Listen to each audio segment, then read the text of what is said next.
کوئی اس کے اوپر تنقید کرنا چاہے وہ اپنی آخرت کو برباد کر رہا ہے. رب کی تجویز پر تنقید کرنے کا کسی کو کوئی حق نہیں پہنچتا ہے.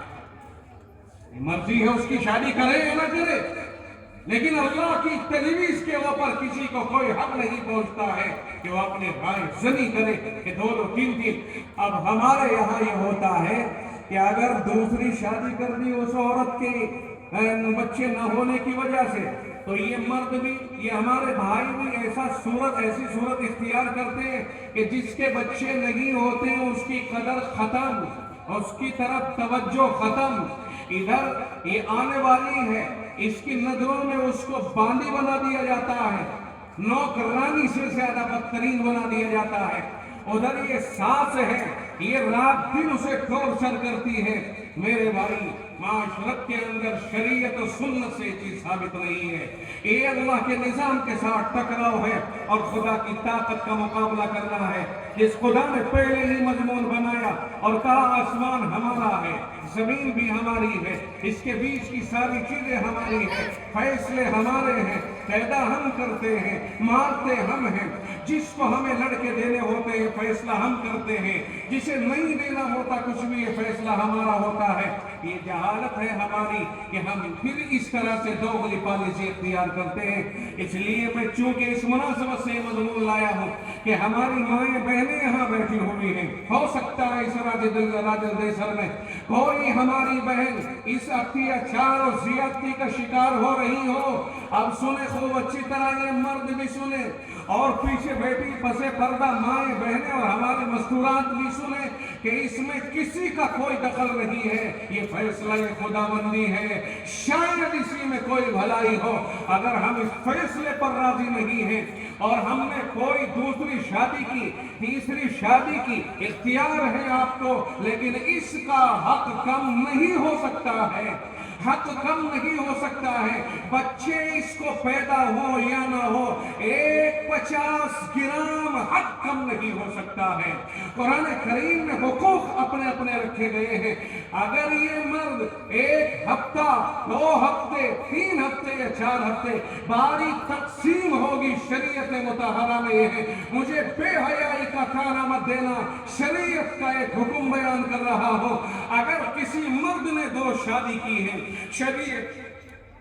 شریعت کہتی ہے باری متعین ہوگی، 1 رات اس کے کمرے پہ جانا ہوگا، 1 رات اس کے کمرے پہ رہنا ہوگا. دوسری بات یہ فرمائی کہ اگر 100 گرام چیز آئی ہے، 50 اسے دینی ہوگی، 50 اسے دینی ہوگی.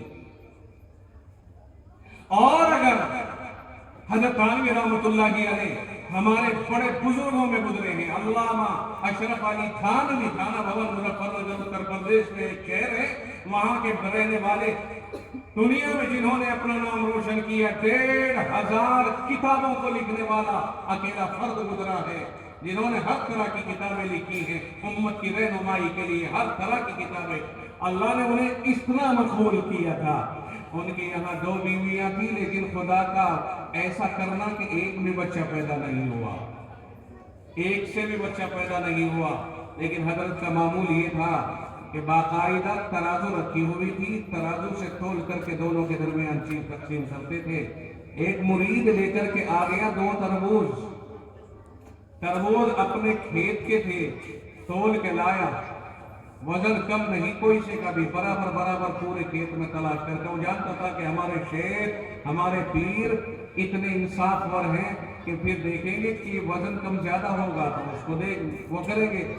تو حضرت والا کا وہ مرید 2 تربوز لے کے آیا اور لانے کے بعد پیش کر دیے. حضرت نے فرمایا تولو. کہنے لگے حضرت مجھے پتا تھا پہلے ہی، میں تو پہلے تول کے لایا ہوں، وزن کم زیادہ نہیں ہے. کہنے لگے اچھا تو ٹھیک ہے، پھر ایسا کرو چھری لے کے آؤ. کہنے لگے چھری کا کیا کرو گے حضرت؟ کہنے لگے کاٹوں گا، آدھا کروں گا دونوں کو، اس لیے کہ ہو سکتا ہے ایک میٹھا کم ایک میٹھا زیادہ ہو، اور ایک پہ میٹھا زیادہ چلا جائے ایک پہ کم جائے، تو میں آدھا اس میں سے دوں گا آدھا اس میں سے دوں گا، دونوں طرف انصاف ہو جائے گا. او بھائی، یہ ہے وہ چیز جسے شریعت کہتی ہے. ہمارا حال کیا ہوا؟ جس کے یہاں بچے نہیں ہیں یا مانو بچے بھی ہیں سب کچھ ہے مگر ہمارا جی چاہا صاحب دوسری سے شادی کریں گے، ہم دوسری شادی کر کے اس کے بعد ایک عیش و آرام میں ایک کے ساتھ رنگ رلیاں بن رہی ہے اور دوسری کا حلیہ خراب کر دیا۔ کل قیامت کے دن ایسا شخص خدا کے دربار میں بے انصاف، ظالم، ظلوم، انتہائی بدمعاش ایسے شخص کا جو حشر ہوگا قیامت کے دن، سب کے بیچ میں ساری دنیا تماشا دیکھے گی اس کا۔ قرآن کریم کہتا ہے وَإِنْ خِفْتُمْ أَلَّا تَعْدِلُوا، اگر تم انصاف نہ کر سکو، اگر تمہیں یہ اندیشہ ہو چلے کہ 2 یا 3 شادی کرنے کے بعد انصاف نہیں کر پاؤں گا، رب کہتا فواحدۃ، تو پھر ایک ہی کافی ہے، پھر دوسری کی طرف قدم مت بڑھاؤ۔ لیکن ہمارے علاقوں میں ضرورت کم ہوتی ہے، لو میرج زیادہ ہوتے ہیں۔ رات دن یہ رپورٹیں آ رہی ہیں، رات دن یہ رپورٹیں آ رہی ہیں، 7 تعلق کی بنیاد پر شادی ہو گئی۔ کئی لوگ ابھی مہینے 2 مہینے کے بیچ 2-3 آدمی میرے پاس پہنچے کہ صاحب نکاح پڑھانا ہے۔ میں نے کہا میں کہیں امام نہیں ہوں نہ میں نکاح پڑھاتا۔ کہا نہیں ہماری خواہش یہ ہے کہ آپ ہی پڑھا دیں۔ میں نے کہا امام صاحب کسی سے رابطہ کر لو پڑھا دے گا۔ میں نے کہا بات بتاؤ میرے پاس کیوں ہے؟ کہا کہ صاحب وہ فلاں جگہ کی لڑکی ہے اور وہ آپس میں تعلق ہو گیا نیٹ پر، فیس بک کے اوپر، اور وہ وہاں سے چلی آئی، نکاح پڑھانا ہے۔ ظالموں، خدا سے شرم کرو، کسی کے پھول کو اٹھانا، کسی کے جگر کے ٹکڑے کے ساتھ یہ حرامی پن کرنا، یہ کہاں کا انصاف ہے؟ کوئی اگر ہماری بہن کے ساتھ اس طرح سے ڈورے ڈال کر کے نکاح کرنا چاہے، نکاح ہی نہیں یوں بلاత్కాر کرنا چاہے، ہمیں کیسا لگے گا؟ یہ سب کچھ چل رہا ہے، اس لیے ہمیں اس سے بچنا چاہیے۔ سنت و شریعت میں کوئی چیز آئی ہے کہیں؟ رات دن یہ سب کچھ ہو رہا ہے موبائلوں کی دنیا نے، آج ہمیں کہیں سے کہیں تک پہنچا دیا ہے۔